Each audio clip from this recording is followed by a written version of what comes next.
Tatterhood.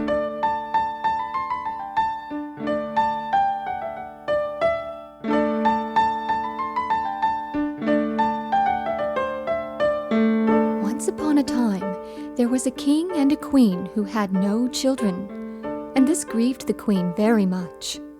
She was always bewailing their lack of a family and saying how lonesome it was in the palace with no young ones about.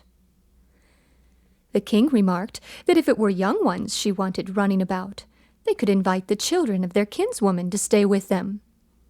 The queen thought this was a good idea, and soon she had 2 little nieces romping through the rooms and playing in the palace courtyard. One day, as the queen watched fondly from the window, she saw her 2 lassies playing ball with a stranger, a little girl clad in tattered clothes. The queen hurried down the stairs. "Little girl," said the queen sharply, "this is the palace courtyard. You cannot play in here." "We asked her to play with us," cried the lassies, and they ran over to the ragged little girl and took her by the hand. "You would not chase me away if you knew the powers my mother has," said the strange little girl. "Who is your mother?" asked the queen. "And what powers does she have?" The child pointed to a woman selling eggs in the marketplace outside the palace gates. "If she wants to, my mother can tell people how to have children when all else has failed." Now this caught the queen's interest at once. She said, "Tell your mother I wish to speak to her in the palace." The little girl ran out to the marketplace, and it was not long before a tall, strong market woman strode into the queen's sitting room. "Your daughter says you have powers, and that you could tell me how I may have children of my own," said the queen. "The queen should not listen to a child's chatter," answered the woman. "Sit down," said the queen, and she ordered fine food and drinks to be served. Then she told the egg woman she wanted children of her own more than anything in the world. The woman finished her ale, then said cautiously that perhaps she did know a spell that would do no harm to try. "You must have 2 pails of water brought to you before you go to bed," said the egg woman. "In each of them you must wash yourself, and afterward pour away the water under the bed. When you look under the bed the next morning, 2 flowers will have sprung up, 1 fair and 1 rare. The fair one you must eat, but the rare one you must let stand. Mind you, don't forget that." The queen followed this advice, and the next morning under the bed stood 2 flowers. One was green and oddly shaped. The other was pink and fragrant. The pink flower she ate at once. It tasted so sweet that she promptly ate the other one as well, saying to herself, "Oh, I don't think it can help or hurt, either way." Not long afterward, the queen realized she was with child, and some time later she had the birthing. First was born a girl who had a wooden spoon in her hand and rode upon a goat. A queer-looking little creature she was, and the moment she came into the world, she bawled out, "Mama!" "If I'm your mama," said the queen, "God give me grace to mend my ways." "Oh, don't be sorry," said the girl, riding about on the goat. "The next one born will be much fairer looking." And so it was. The second twin was born fair and sweet, which pleased the queen very much. The twin sisters were as different as they could be, but they grew up to be very fond of each other. Where one was, the other must be. But the elder twin soon had the nickname Tatterhood, for she was strong, raucous, and careless, and was always racing about on her goat. Her clothes were always torn and mud-spattered, her hood in tatters. No one could keep her in clean, pretty dresses. She insisted on wearing old clothes, and the queen finally gave up and let her dress as she pleased. One Christmas Eve, when the twin sisters were almost grown, there arose a terrific noise and clatter in the gallery outside the Queen's rooms. Tatterhood asked what it was that dashed and crashed about in the passage. The Queen told her it was a pack of trolls who had invaded the palace. The Queen explained that this happened in the palace every 7 years. There was nothing to be done about the evil creatures. The palace must all ignore the trolls and endure their mischief. Tatterhood said, "Nonsense! I will go out and drive them away." Everyone protested. She must leave the trolls alone. Well, they were too dangerous. But Tatterhood insisted she was not afraid of the trolls. She could and would drive them away. She warned the Queen that all doors must be kept tight shut. Then she went out into the gallery to chase them. She laid about with the wooden spoon, whacking the trolls on the head or shoulders, rounding them up to drive them out. The whole palace shook with the crashes and shrieking until it seemed the place would fall apart. Just then, her twin sister, who was worried about Tatterhood, opened a door and stuck out her head to see how things were going. Pop! Up came a troll, whipped off her head, and stuck a calf's head on her shoulders instead. The poor princess ran back into the room on all fours and began to moo like a calf. When Tatterhood came back and saw her sister, she was very angry that the Queen's attendants had not kept better watch. She scolded them all around and asked what they thought of their carelessness now that her sister had a calf's head. "I'll see if I can get her free from the troll's spell," said Tatterhood. "But I'll need a good ship in full trim and well fitted with stores." Now the king realized his daughter Tatterhood was quite extraordinary, despite her wild ways. So he agreed to this, but said they must have a captain and crew. But Tatterhood was firm. She would have no captain or crew. She would sail the ship alone. At last they let her have her way, and Tatterhood sailed off with her sister. With a good wind behind them, she sailed right to the land of the trolls and tied up at the landing place. She told her sister to stay quite still on board the ship, but she herself rode her goat right up to the troll's house. Through an open window, she could see her sister's head on the wall. In a trice, she leapt the goat right through the window and into the house, snatched the head, and leapt back outside again. She set off with it, and after her came the trolls. They shrieked and they swarmed about her like angry bees. But the goat snorted and butted with his horns, and Tatterhood smacked them with her magic wooden spoon until they gave up and let her escape. When Tatterhood got safely back to their ship, she took off the calf's head and put her sister's own bonny head back on again. Now her sister was once more human. "Let's sail on and see something of the world," said Tatterhood. Her sister was of the same mind, so they sailed along the coast, stopping at this place and that, until at last they reached a distant kingdom. Tatterhood tied up the ship at the landing place.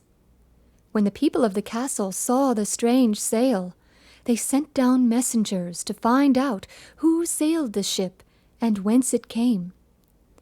The messengers were startled to find no one on board but Tatterhood, and she was riding around the deck on her goat. When they asked if there was anyone else on board, Tatterhood answered that, yes, she had her sister with her. The messengers asked to see her, but Tatterhood said no. They then asked, would the sisters come up to the castle for an audience with the king and his 2 sons? "No," said Tatterhood. "Let them come down to the ship if they wish to see us. and she began to gallop about on her goat until the deck thundered.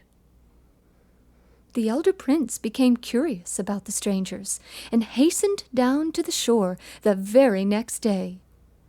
When he saw the fair younger twin, he promptly fell in love with her and wanted to marry her.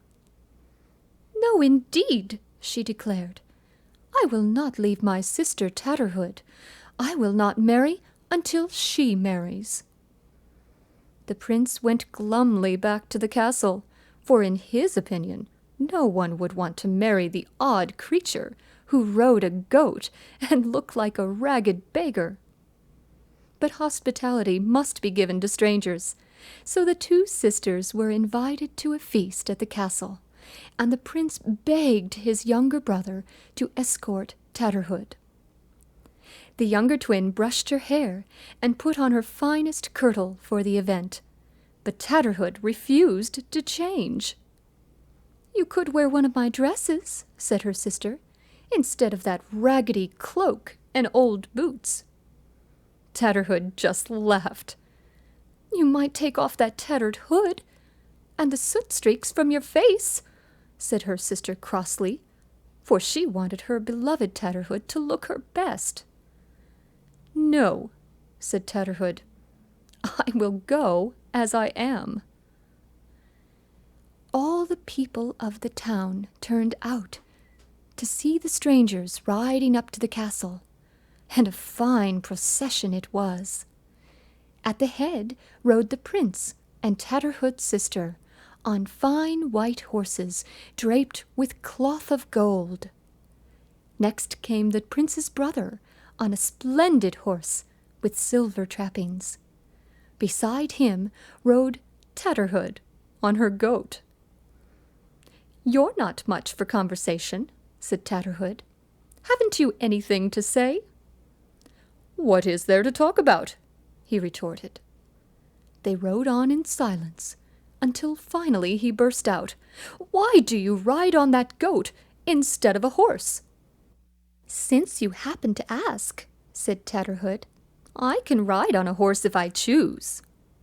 At once the goat turned into a fine steed. Well, the young man's eyes popped open wide, and he turned to look at her with great interest. "Why do you hide your head behind that ragged hood?" he asked. "Is it a ragged hood? I can change it if I choose," she said. And there, on long dark hair, was a circlet of gold and tiny pearls. "What an unusual girl you are!" he exclaimed. "But that wooden spoon, why do you choose to carry that?" "Is it a spoon?" And in her hand the spoon turned into a gold-tipped wand of rowan wood. "I see," said the prince's brother. He smiled and hummed a little tune as they rode on. At last Tatterhood said, "Aren't you going to ask me why I wear these ragged clothes?" "No," said the prince. "It's clear you wear them because you choose to, and when you want to change them, you will." At that, Tatterhood's ragged cloak disappeared, and she was clad in a velvet green mantle and kirtle.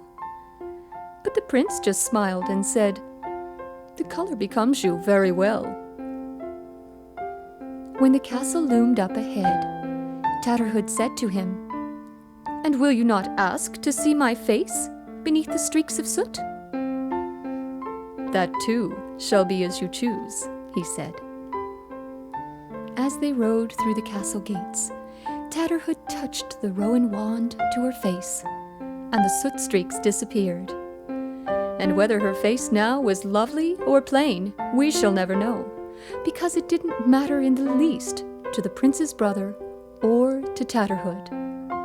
But this I can tell you, the feast at the castle was a merry one, with the games and the singing and the dancing lasting for many days.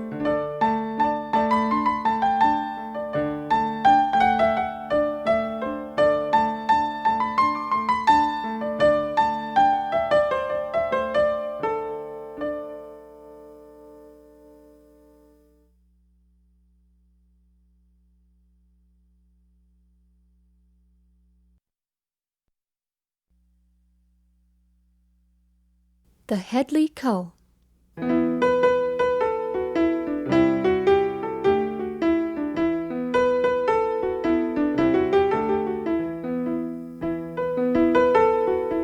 There once was an old woman who earned her living by going on errands and doing odd work for the farmers' wives in the village where she lived. Although she earned only her midday meal and a bit of cheese and bread to bring home for supper, she was always as cheerful as if she hadn't a want in the world. Each day she rose early to gather branches and pine cones. These she laid ready near the hearth, and when she returned home to her cottage in the evening, she made a fire to keep herself warm. Her cottage was small and poorly furnished. It stood by itself on the outskirts of the village, but she declared she was quite content to live alone, and she didn't mind the long walk home at all. Nonetheless, the farmers' wives of Headley made sure to send her on her way before sunset. After dark, the Headley Cow was abroad, and the Headley Cow had terrified the villagers since times long past. Whether he was a bogey or a hobgoblin, the village folk could not decide, but they did know he could assume fearful shapes and scare people out of their wits. He would chase them home, hooting and bellowing with raucous laughter, and other times he enraged them with all manner of mischief and pranks. One summer evening, as it was getting on toward dark, and the old woman hastened homeward, she came upon a big black pot lying at the side of the road. "Now that," said she, stopping to look at it, "would be just the thing for me, if I had anything to put into it. Who can have left it here?" She looked all around to see who it might belong to, but she could see no one, either in the fields or on the road. "Maybe it'll have a hole in it," she said. "Aye, that'll be how they've left it lying. But it'll do fine to put something in. I'm thinking I'll just take it home anyways." And she bent her stiff old back and lifted the lid to look inside. "Mercy me!" she cried and jumped back.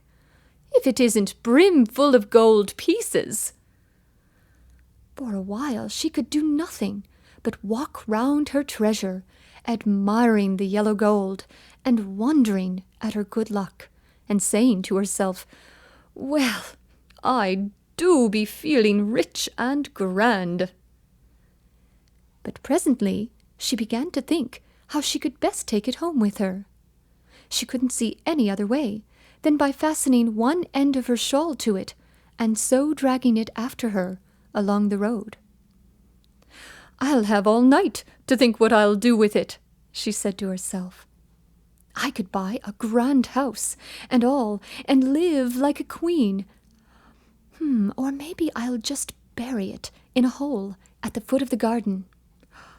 Oh, or I could put a bit on the chimney near the teapot as an ornament. Ah, I feel so grand I don't know myself rightly." By this time she was rather tired from dragging such a heavy weight, so she stopped to rest for a minute and turned to make sure her treasure was safe. But when she looked at it, it wasn't a pot of gold at all, but a great lump of shining silver. She stared at it, and rubbed her eyes, and stared at it again, but it was still a great lump of silver. "I'd have sworn it was a pot of gold," she said at last. "But I reckon I must have been dreaming. Aye now, that's a change for the better. It'll be far less trouble to look after, and not so easily stolen. Gold pieces are a sight of bother to keep safe. I'm well quit of them, and with my bonny lump of silver I'm as rich as can be." She set off homeward again, cheerfully planning all the grand things she was going to do with the money. It wasn't long, however, before she got tired again and stopped once more to rest. Again she turned to look at her treasure, and as soon as she set eyes on it, she cried out in astonishment, Oh my! Now it's a lump of iron.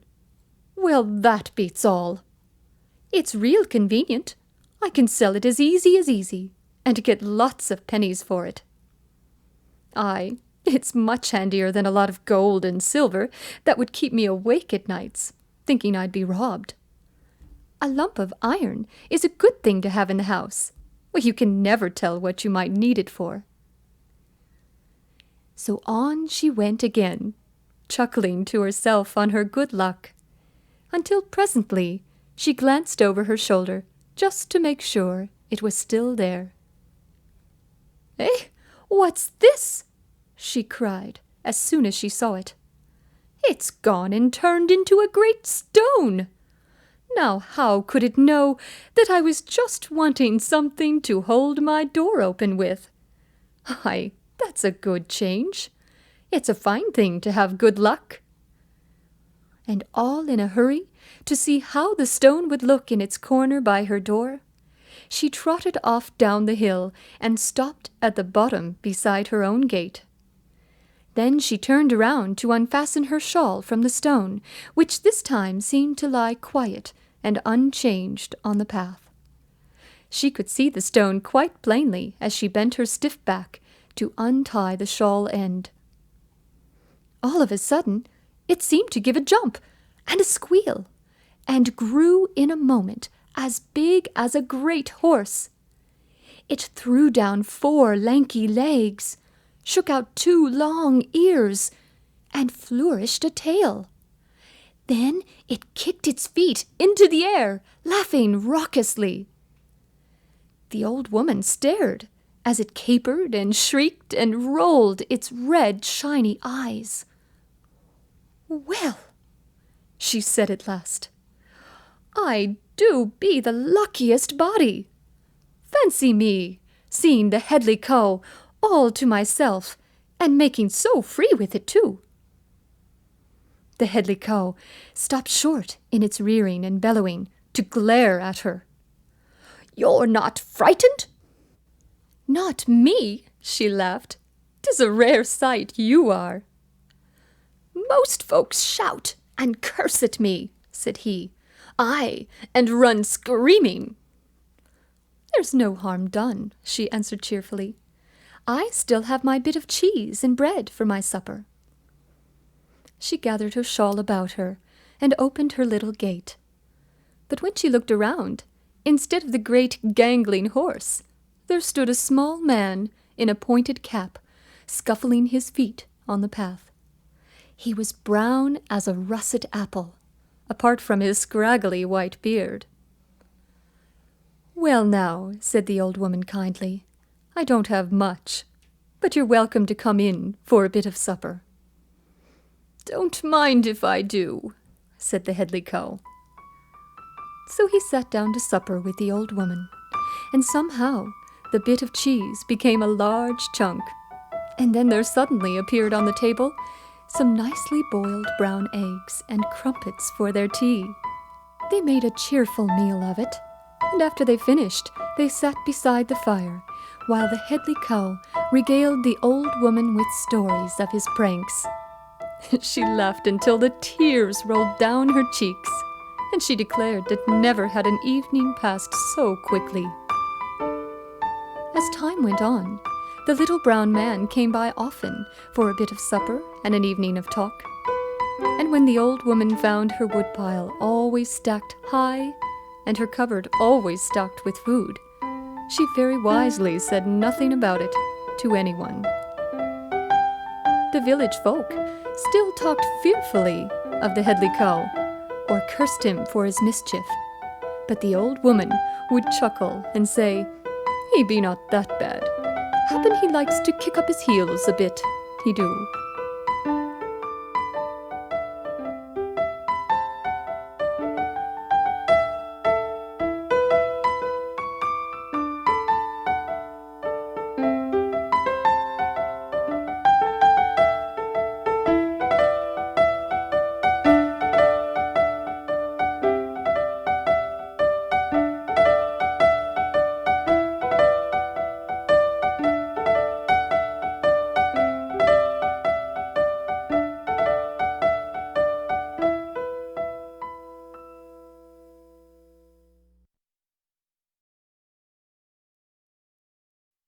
The young head of the family.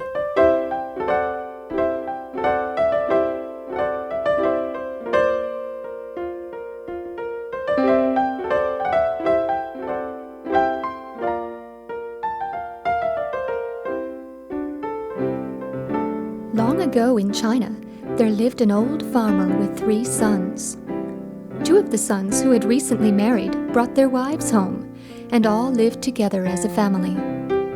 Since there was no mother in the household, every time the young wives wanted to visit their parents and relatives in another village, they had to ask their husband's father if they might go, for this was the custom at the time.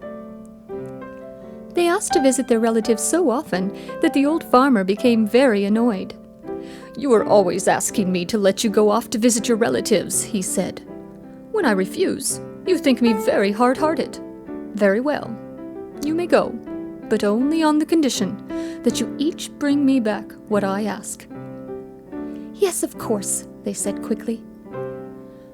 "One of you must bring me fire wrapped in paper, and the other must bring me wind in paper. If you cannot do that, do not come back."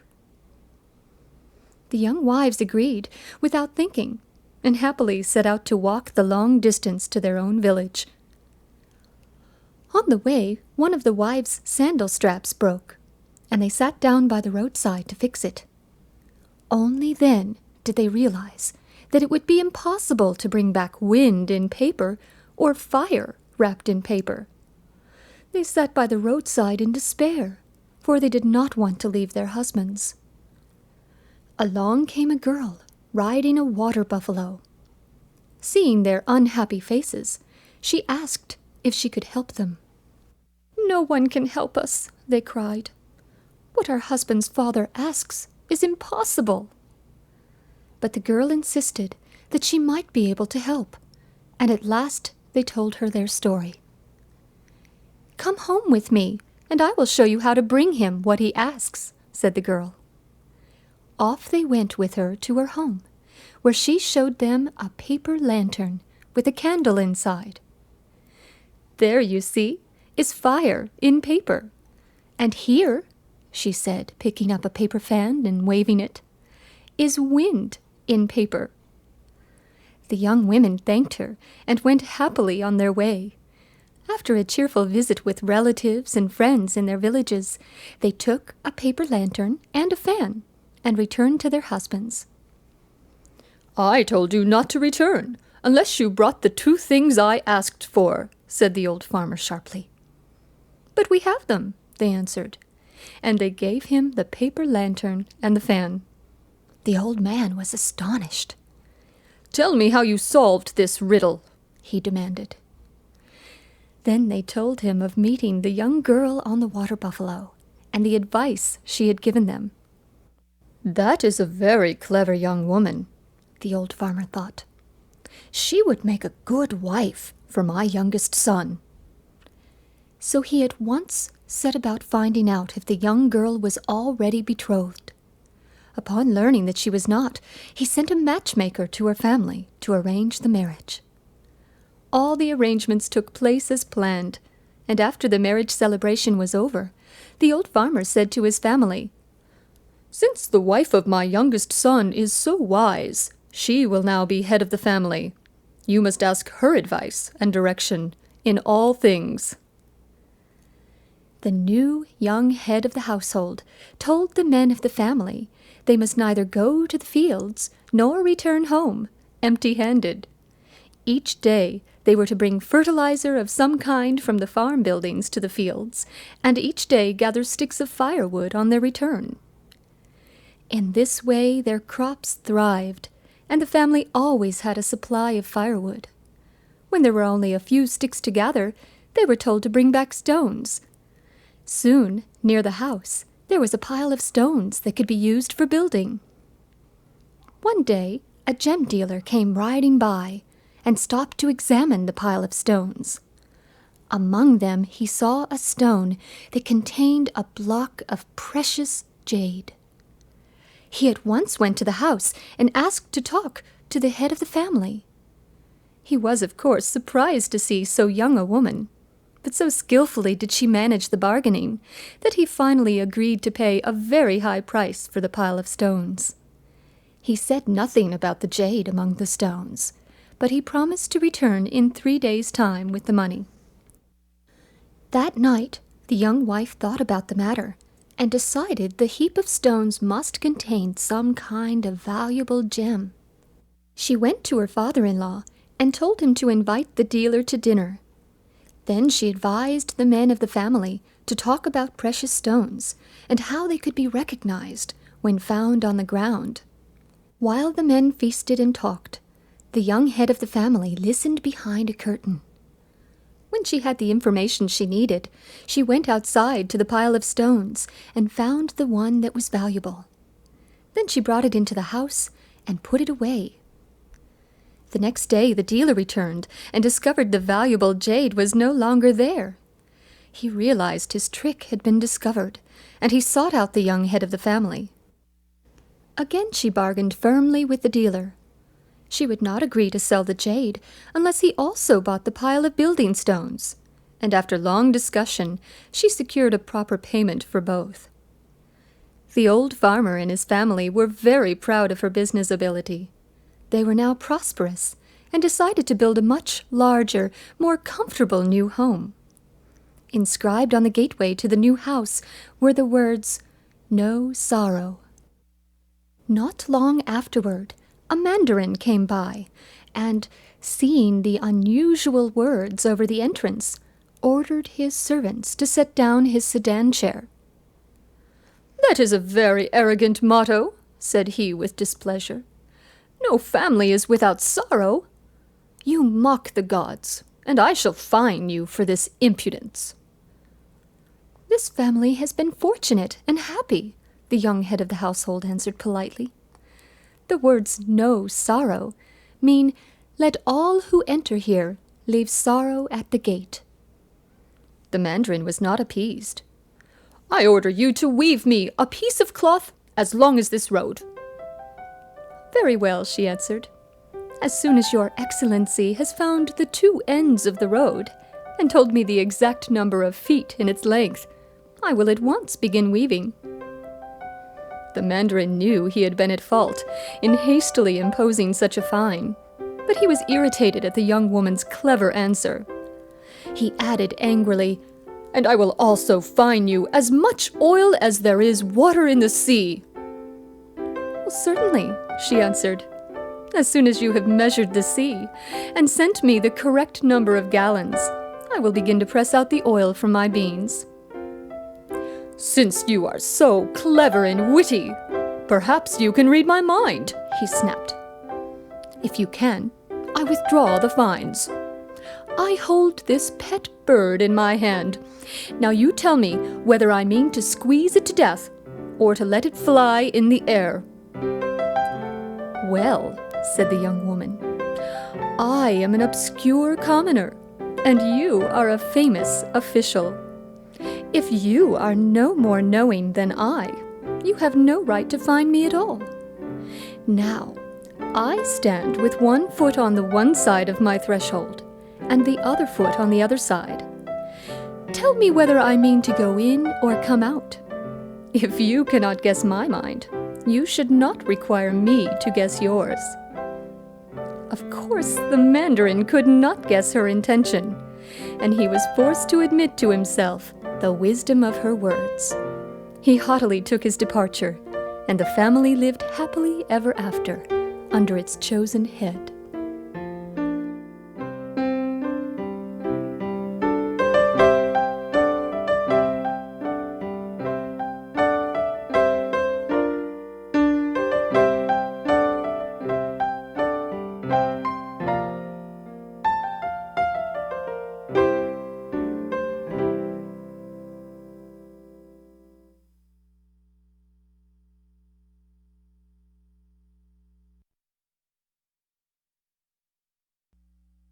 The Legend of Knockmany.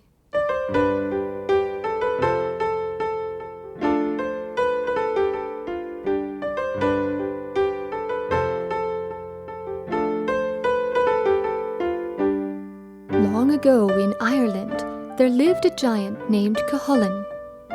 No other giant of the time was his equal in size or strength, not even the famed Finn McCool. 'Twas said no other giant had a chance with Cuchulainn in a fight. So powerfully strong was he that, when angry, he could stamp his foot and shake the whole countryside around him. With one blow of his fist, he had flattened a thunderbolt in the shape of a pancake and kept it in his pocket to frighten his enemies. Truth to tell, he liked being the most feared giant in Ireland. He had beaten up every other giant in the land. Everyone, that is, save Finn McCool. As for Finn, Cuchulainn swore he would never rest until he had caught up with him and knocked him senseless. Now Finn was not nearly as big a giant as Cuchulainn, but he was brash and cocky, and he had given out that he'd wipe the ground with Cuchulainn if ever he had the luck to meet up with him. But Finn, who was no fool, took care to stay well clear of Cuchulainn. So matters stood one fine spring day, when Finn and his men were up north working on the giant's causeway to Scotland. When news came to Finn that Cuchulainn was headed that way to have a trial of strength with him, Finn was seized with a sudden desire to visit his wife Una. So he pulled up a fir tree, lopped off the branches to make a walking stick of it, and set off at once for his home at Knockmany. In truth, people wondered why he had built his house at the top of Knockmany, where the winds blew fiercely from every direction, and there was not a drop of water. Una had to go down to a spring at the foot of the steep hill, and then carry her full pails up to the top again. "There's a fine prospect in every direction," was Finn's answer. "And as for the water, I plan to sink a well up on top one of these days, when I get around to it."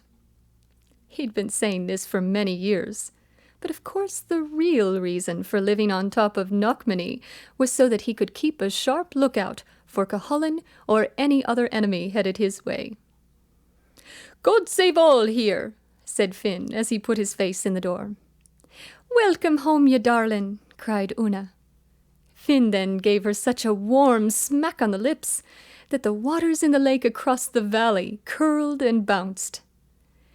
Finn spent 2 or 3 happy days with Una, feeling very comfortable, except for the dread he had of Cuchulainn. But Una soon sensed that something was troubling him. "What is it with you now?" she asked. "It's that beast Cuchulainn," brooded Finn, and he popped his thumb into his mouth. Now Finn's thumb had a magical property. When he put it into his mouth and touched a special tooth, it could tell him what was going to happen. "He's coming this way," said Finn, looking as miserable as a wet sock. "And what to do I don't know. If I run away, I am disgraced and a laughing-stock to all the other giants. Sooner or later I must meet him. My thumb tells me so. But how to fight with a giant that makes a pancake out of a thunderbolt and shakes the whole country with the stamp of his foot? He'll make mincemeat out of me, he will." "When will he be here?" asked Una. "Tomorrow, about 2 o'clock, groaned Finn. "Don't fret yourself," she answered. "Depend on me, and we'll settle this once and for all. I'll bring you out of this scrape better than you could yourself, by the rule of your thumb." Finn became very melancholy. Strong and brave though he was, what chance would he have against that ugly customer Cuchulainn? "What can you do for me, Una, with all your invention? Sure, I'll be skinned like a rabbit before your eyes. I'll be disgraced in the sight of my tribe, and me the best man among them."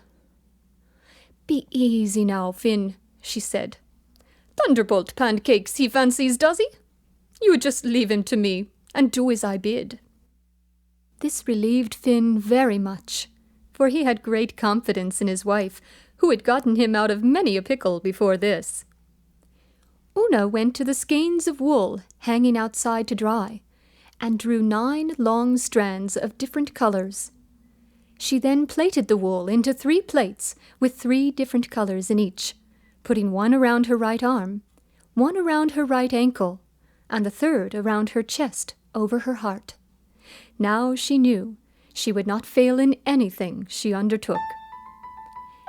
Next, she went round to her neighbors and borrowed 21 iron griddles. Thin, round, and flat they were. Then she kneaded dough for bread and hid the griddles inside the 21 loaves of bread she was shaping. In addition, she made 1 round loaf in the regular way, without a griddle hidden inside. While they were baking, she made a large pot of milk cheese. She then made a high smoking fire on top of the hill, after which she put her fingers in her mouth and gave 3 whistles. This was the way that the Irish long ago gave a sign to all strangers and travelers to let them know they were welcome. Having done all this, she sat down that evening, quite contented, and asked Finn to tell her more about Cuchulainn. One of the things he told her was that Cuchulainn's middle finger on his right hand was the magical source of his great strength. Should he lose that, he had no more power than a common man, for all his large bulk. The next day, Cuchulainn was seen striding across the valley, taller than a round tower. Una took out the old cradle and made Finn lie down in it. Then she handed him a white cotton bonnet to tie over his head. "Curl yourself up and pretend to be your own child," she said, covering him with the quilt. "Say nothing now, but be guided by me." A thunderous knock on the door shook the house. Finn huddled in the cradle and turned pale. "Come in and welcome," cried Una. Cuchulainn bent down to enter, for he was a taller giant than old Finn. "Is this where the famous Finn McCool lives?" "It is," said Una. "Won't you be sitting down?" "Thank you kindly, I will," said Cuchulainn. "Is he at home now?" "Why, no," said Una. "He left the house this morning in a perfect fury. Someone told him a big, bragging gossoon of a giant called Cuchulainn was looking for him up at the causeway, and he set off to try and catch him. I hope for the poor giant's sake Finn doesn't catch him, for he'll make a paste of him if he does." "Well," said the old giant, "I am Cuchulainn, and I've been seeking him these 12 months. I'll not stop till I get my hands on him." Una gave a loud laugh of contempt. "Poor fellow! I'm thinking you've never seen the great Finn McCool." "How could I?" said he, "with him dodging about and keeping clear of me." "It'll be a bleak day for you if you meet up with Finn," Una replied. "But stay and rest a while, and we'll hope the wild temper on him will cool down a bit. In the meantime, I'll ask a civil favour of you. The wind is blowing in the door from the east. If you'd be kind enough to turn the house around, for that is what Finn does when he's here." Cuchulainn stared at her in astonishment. However, he got up and went outside with Una, and after pulling the middle finger of his right hand 3 times, he lifted the house and turned it around as she wished. Finn in the cradle felt the sweat start out on him, for, of course, this was something he had never done. Una nodded in satisfaction. "I've always preferred the house this way. Now, since you're out here, maybe you'd do one more thing to oblige me?" "And what's that?" asked Cuchulainn uneasily. "After this long spell of dry weather, we're badly off for want of water," replied Una. "Finn says there's a fine spring well under the rocks here. It was his intention to pull them asunder today, but he left in such a rage to find you, he didn't have time to do it." And she showed him a crevice in the rocky surface behind the house. Cuchulainn looked at it and glowered. It was plain he didn't fancy the job. But he cracked his middle finger 9 times, and, bending down, he tore a cleft in the rock 40 feet deep. Up gushed the spring Una had been needing these many years. "Thank you kindly," said she. "And now you must come in to share the food I'd prepared for Finn. For even though you're enemies, he'd expect me to make you welcome and share our humble fare." She brought him in and placed before him a half-dozen of the specially prepared round bread loaves, together with a can or two of butter and cheese. Cuchulainn put one of the loaves in his mouth and let out a thundering yell. "What's the matter?" asked Una coolly. "Matter!" he shouted. "Here are two of my teeth out. What kind of bread is this you've given me?" "Why," said she, "that's Finn's bread. It's the only bread he ever eats when he's at home. Nobody else can eat it but himself and his little son in the cradle there. But since you think yourself the equal of Finn, try another loaf. It may not be as hard." By this time Cuchulainn was very hungry, so he made a fresh start at the second loaf. This time he gave out a cry louder than the first, for he'd bitten into the loaf harder, not wishing to appear a weakling. "Thunder and gibbets!" he roared. "Take your bread away, or I'll not have a tooth in my head. There's two more teeth out." "If you're not able to eat the bread, say so quietly, or you'll wake the child in the cradle." "Oh, there now, he's awake on me." Finn gave a skirl that startled the giant, coming from what he thought was a baby. "Mother!" cried Finn. "I'm hungry." Una brought him the bread loaf that had no griddle in it, and put it into his hand. Finn chewed it up and swallowed it. Cuchulainn was thunderstruck. He thanked his stars he'd had the good fortune to miss finding Finn at home. "I'd have no chance with him," he thought, "for even his little son can easily chew the bread that breaks my teeth." "Is it special teeth they have in Finn's family?" he asked aloud as he got up to leave. He had decided he'd rather not have anything to do with Finn McCool. "Why don't you feel for yourself?" answered Una. "I'll get the babe to open his mouth. It's rather far back they are, so put your longest finger in." Cuchulainn was surprised to find such a powerful set of grinders in one so young, and even more astounded to find he'd lost the very finger on which his strength depended. With a good hard bite, Finn had taken off his enemy's finger. Cuchulainn now was powerless.